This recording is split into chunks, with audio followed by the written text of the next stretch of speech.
CBS 46 News presents Public Affairs on Peach.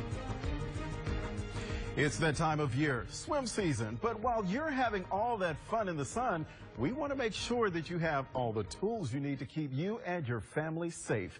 Good morning to you. Welcome to Public Affairs on Peach. I'm Vince Sims. Well, it is National Water Safety Month, and today we're highlighting information on infant, toddler, water safety survival skills. That's the reason we have our infant toddler mannequins here, and I'm joined now by Rita Goldberg, who is the CEO and founder of the British Swim School. Rita, thank you very much for being with us this morning. Thank you for having me. All right, of course, we're talking about National Water Safety Month and British Swim School. Talk to us about why this month and knowledge is so important.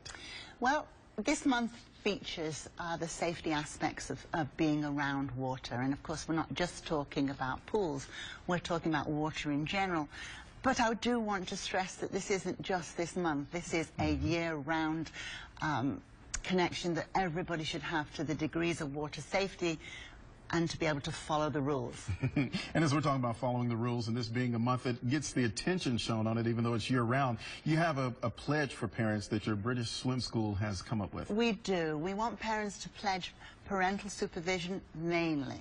We want them to pledge lots of different ways of keeping their children safe, keeping them in swimming lessons year-round so they don't forget, so that when May comes along, the children have forgotten and lost the skills. So there's many, many ways we want to make parents be aware of this being the month, but it is a year-round skill that the children need to hone in. Okay, now let's elaborate on the absolute necessity of water skills and safety for infants and toddlers.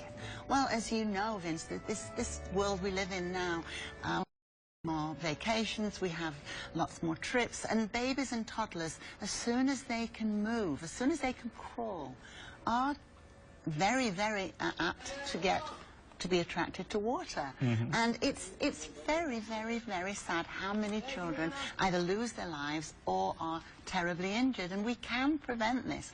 We cannot replace parental guidance and observation, but we can, with the correct teaching, give little ones a very good added layer of protection. Now, as you're talking about little ones, as we were talking earlier, you started your school, I believe you said, starting off with maybe 5-year-olds, then you scale back to 3-year-olds, but you said even younger now. So let's talk about even a toddler and even show us and demonstrate a little bit with what you mean by toddlers and the importance of this young to be able to do this. Yes, what we teach our babies is a reaction, a muscle memory. And what happens when a baby or a toddler or even an adult fall into water, the natural way for a child or any person in water is that they come up, but they also then go face forward, which is why they call drowning the silent killer. Face is in the water, and it's really difficult for them to lift their face and their head out of the water. Tension plus head weight and body weight. With a baby or a toddler or any new swimmer, what we teach is as they come up that first time, there is a reaction on a turning over so that the face, the mouth, and the nose are out of the water. That allows them at least one big cry or one big call for help, which statistics do prove that children particularly are never far away from some adult. But the fact is the adult's not able to hear them if they're face down. This allows them to be heard. And as we were just showing there, so you can teach this to even an infant, the reaction or the natural to do. So if they fall in face first, I mean, you can teach a skill that just allows them to flip themselves even at this young of an age. Yes, you can. It takes gentle teaching. It's done through fun, but it works. We see it, we know it, and we hear wonderful stories almost every week of the year about how it worked and how a child has been saved or saved from possible injury. Parents, as I said before, are never far away, or guardians, and that ability to go onto the bat makes an enormous difference. Wow. And let's talk about that. One of the things we were talking about, and this might fall into the tips that parents need to understand, is the fact of watching, guardians close by, and you were talking about a skill that you have or something you're implementing now about the pool guardian. Well, the pool guardian has the responsibility of watching the pool. What we do at British Swim School is we have something called a water watcher, and it's a lanyard with a a badge, basically.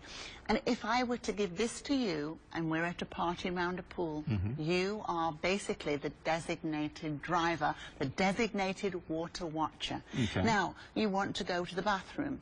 You don't leave, you hand this on to the next person. And that person has the total responsibility now for watching the pool. I cannot stress enough how that would save lives. Because you're right, so often that people are saying, oh, I thought you were watching, Correct. or I thought you were watching, Correct. and then both people get distracted. But if you're wearing the lanyard, then you have a reminder, and you know somebody has been given the specific responsibility of watching the babies. And it works around pools, it works at the beach, it works in if you're by a lake or a river, that person has that responsibility, and it's a big one. But you know, it's a great way of knowing it's your turn. All right, Rita, let's give the 5 top water safety tips to keep an eye and save the little ones. Let's go down. Well, of course, excuse me, of course, parental guidance that I've said is vital. You know, we're all good parents. Drowning happens to parents who adore their children.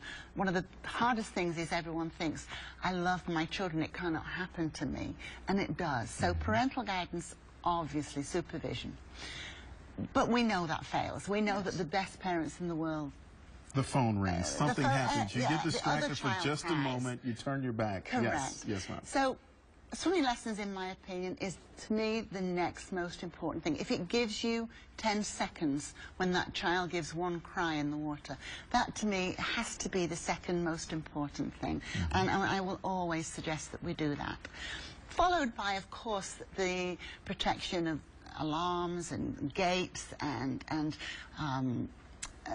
not putting toys around a pool. Very often toys around a pool, a little one throws a ball in and goes after it. A bike falls in, often with the child on the bike. So those are the main things. So try not to have too many toys, and only when you're there.